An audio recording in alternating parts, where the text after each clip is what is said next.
고소고발의 법률 대리인이신 이경환 변호사님께서 이 법률적인 그 사건에 대해서 간략히 말씀해 주실 겁니다. 예. 존경하는 언론인 여러분, 피해자들의 법률 대리인 법무부인 가우의 이경환 변호사입니다. 오늘 저희는 두 개의 거대한 범죄 집단을 고소 고발합니다. 그 대상은 첫째, 14년간 장애인의 존엄과 재산을 유린한 성심원 운영진이고, 둘째는 이 범죄를 묵인하고 범죄 행각이 발각되자 이를 은폐하기 위해 권력을 남용한 오영훈 지사와 제주도 공무원들입니다. 금일 저희는 성심원의 운영진들과 제주시청 담당 공무원들을 사기, 보존관리에 관한 법률 위반, 업무상 배임, 직권남용, 직무유기 등의 혐의로 경찰청 국가수사본부에 고소합니다. 또한 이 모든 사태의 정점에 오영훈 제주특별자치도지사가 있다고 판단되어 오영훈 도지사를 직권남용과 직무유기 혐의로 별도로 고발합니다.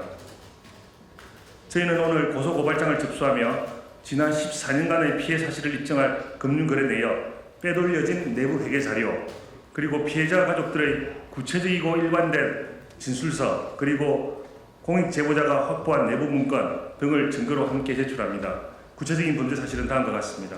첫째, 성심원 운영진의 중증 시설 거주자들에 대한 은밀한 조직적인 사기, 배임 등 범죄입니다. 이들은 시설 입소를 희망하는 기초생활수급자들인 중증 장애인들을 대상으로 사회복지법에 대해 알지 못하는 그 부모들에게 수급자는 국가 보조금이 안 나와서 시설비 전액을 내야 한다는 명백한 거짓말을 일삼았습니다. 하지만 국가는 약 14년간 시설 거주자들을 위하여 매월 1인당 29만 원 상당의 시설 생계급여를 지원해오고 있어 시설 이용자들은 매월 지원금을 뺀 나머지만 시설 이용료로 납부하면 됨에도 이들은 그 사실을 숨긴 채 오히려 매월 정상적인 시설 이용료 부담액에 위 지원금 상당 가액을 더한 금액을 이용료로 지급받아 수억 원을 편취하여 시설 거주자들에게 그 피해를 입혔고, 시설 거주자들의 몫으로 지원된 수억 원의 시설 생계급여는 어떻게 관리되었는지 전혀 알 수 없습니다. 더욱 파렴치한 것은 이들을 피해 장애인들을 보조금 교부 신청 명단에서 고의로 빼고 그 대신에 수급 자격이 없는 시설장 김모 씨의 세 자녀를 허위로 신청하여 14년간 국가 보조금을 부정하게 타냈습니다. 국가와 부모 양쪽을 모두 속인 것입니다. 나아가 시설장 김모 씨는 자신의 세 자녀가 14년간 시설에 거주하면서 내야 할 시설 이용료 약 2억 원을 단 한 푼도 내지 않도록 면제해 주었습니다. 이는 법인의 재산을 빼돌려 개인적인 이득을 취하고 성심원의 피해를 입힌 명백한 업무상 배임 행위입니다. 둘째, 이 범죄를 덮기 위한 오영훈 도지사의 명백한 직권남용 및 직무유기 범죄입니다. 이 두 가지 범죄는 하나의 목적, 즉 범죄 은폐를 위해 유기적으로 작동했습니다. 직권남용부터 말씀드리겠습니다. 시설 폐쇄 권한은 제주특별자치도지사 본인에게 있습니다. 하지만 오영훈 도지사는 2023년 7월 이 책임을 회피하기 위해 아무 권한이 없는 제주시장에게 시설 폐쇄를 명령하도록 지시했습니다. 직무유기는 더욱 심각합니다. 시설 폐쇄 명령으로 성심원의 이사진 전원이 해임되어 법인 운영이 마비되었습니다. 사회복지사업법상 이 경우 도지사는 법인의 정상화를 위해 임시이사를 선임해야 될 의무가 있습니다. 시설 부모회에서 수차례 공문을 통해 임시이사 선임을 요청했음에도 도지사는 정당한 이유 없이 고의로 직무를 방기했습니다. 여러분, 시설 폐쇄와 법인 해산은 14년간의 회계 자료와 행정문서를 합법적으로 파기하고 이 범죄의 목격자이자 피해자인 100여 명의 장애인과 그 부모라는 공동체를 뿔뿔이 흩어버리는 가장 확실한 증거인멸 수단입니다. 오영훈 도지사의 직무유기는 바로 이 증거인멸의 시간을 벌어주기 위한 고의적인 행위로 볼 수밖에 없습니다. 셋째, 이 모든 범죄의 배경이 된 권력형 유착관계입니다. 14년간의 범죄가 어떻게 단 한 번의 감사에도 적발되지 않을 수 있었겠습니까? 범죄 의혹이 여실히 드러난 이후에도 어떻게 도지사가 노골적으로 법인을 마비시킬 수 있었겠습니까? 그 배경에는 성심원 설립자 가문과 오영훈 도지사 가문 간의 인척, 정치적 유착관계가 자리하고 있습니다. 오영훈 도지사의 친족인 오모 씨가 법인 운영에 개입한 정황 등은 수사를 통해 반드시 밝혀져야 할 이 사건의 핵심입니다. 이는 불법을 저지른 시설 운영진을 비호하기 위해 행정 권력이 총동원된 총체적이고 구조적인 권력형 비리입니다. 이에 저희는 수사당국에 강력히 촉구합니다. 첫째, 즉각적이고 전면적인 강제 수사를 단행하십시오. 특히 오영훈 도지사의 직권남용, 직무유기 혐의와 성심원과의 유착관계를 증명하기 위해 제주도청, 도지사실 및 장애인복지과, 제주시청 관련 부서에 대한 강제 수사가 최우선적으로 이루어져야 할 것입니다. 둘째, 지위 고하를 막론하고 성역 없이 수사하여 엄단하십시오.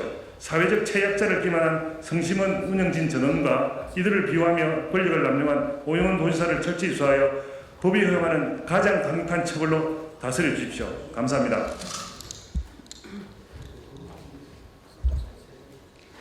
저는 성심원 사랑의 집에 살고 있는 김주영의 엄마입니다.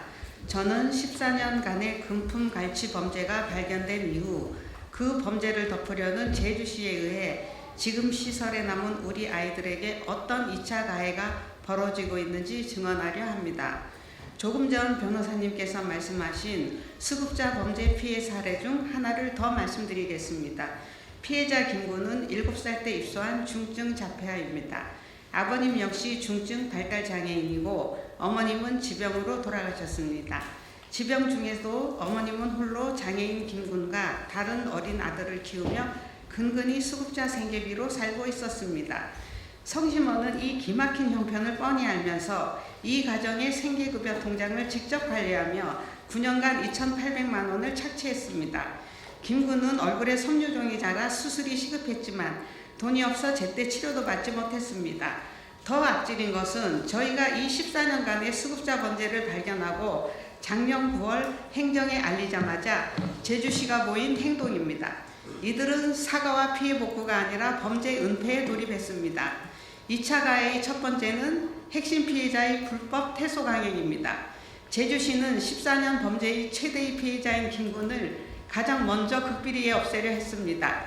육지시설로 가는 비행기표까지 일방적으로 예약해놓고 이송 하루 전날 지능이 4, 5세 수준인 김모군의 아버님을 찾아가 전원 가지 못하면 아버님이 데리고 사셔야 한다 하고 협박해 퇴소 동의서를 받아냈습니다. 저희가 이 부당함을 알리고 항의하자 제주시청 공무원까지 직접 전화를 걸어 내가 보증하겠다며 이 불법적인 일을 밀어붙였습니다. 누구보다 장애인 편이 되어야 할 공무원이 범죄 은폐의 하수인이 된 것입니다. 두 번째 2차 가해는 현재 시설에 남아있는 장애인의 돌봄을 고의적으로 방치해 학대와 안전사고를 조장하는 상황입니다. 피해자의 강경한 진상규명 요구로 범죄 은폐 시도가 막히자 이들의 괴롭힘은 더 노골적이 됐습니다. 제주시야 시설장은 일부러 선생님 채용을 하지 않아 한 호실에 9명의 중증 장애인을 몰아놓고 종사자 단 한 명이 돌보게 하는 법적 기준에도 미달하는 환경을 만들었습니다. 부모들에게 아이들의 안전을 볼모로 이래도 버틸 거냐 식의 명백한 협박이며 장애인이 다치는 사고가 끊임없이 발생하며 부모 가슴에 대못을 받고 있습니다. 최악의 1년단으로 해서 예견된 사고로 이어졌습니다. 한 입소인이 대퇴골뼈가 부러진 채 열흘간 방치되었음에도 제주시 공무원은 시설 원장이 고소당할까봐 시설 운영비를 불법으로 항목 변경해가며 이 사건을 무마시키려 시도하여 현재 수사기관에 공무원과 시설장까지 고발을 당한 상태입니다. 장애인 학대를 이유로 장애인을 보호한다면서 시설 폐쇄를 명령한 그 행정이 현재는 앞장서서 우리 아이들의 안전을 볼모로 이런 일을 벌이고 있습니다. 세 번째 2차 가해는 노골적인 조기 폐쇄 시도입니다. 제주도는 이제 대놓고 시설을 조기 폐쇄하려 합니다. 어떤 근거도 없이 올해 12월에 시설을 조기 폐쇄시킬 거다라는 겁박성 멘트를 제주시 공무원이 직접 보호자의 대면에 놓고 하고 있으며 공문까지 보내놓고 강제존엄, 원가정 복귀, 공문을 각 가정으로 반복적으로 보내고 있습니다. 12월에 시설의 문을 닫으면 우리 아이들이 갈 곳이 없다는 것을 제일 잘 아는 제주도는 당장 시설에서 나가는 것을 요구하고 있습니다.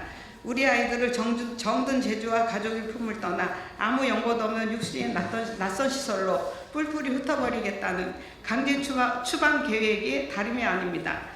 제주도가 시설 폐쇄 중 저지르는 비상식적인 행태는 장애인 보호를 위한 목적이 아니라 기초생활수급자, 보조금 횡령, 금품 횡령이 14년간의 피해입니다. 이 지독한 범죄 피해자인 장애인들을 내쫓는 이 2차 가해를 멈추시고 국가와 행정은 진정, 어리고 힘없는 장애인들의 보호에 앞장서 주시기를 바랍니다.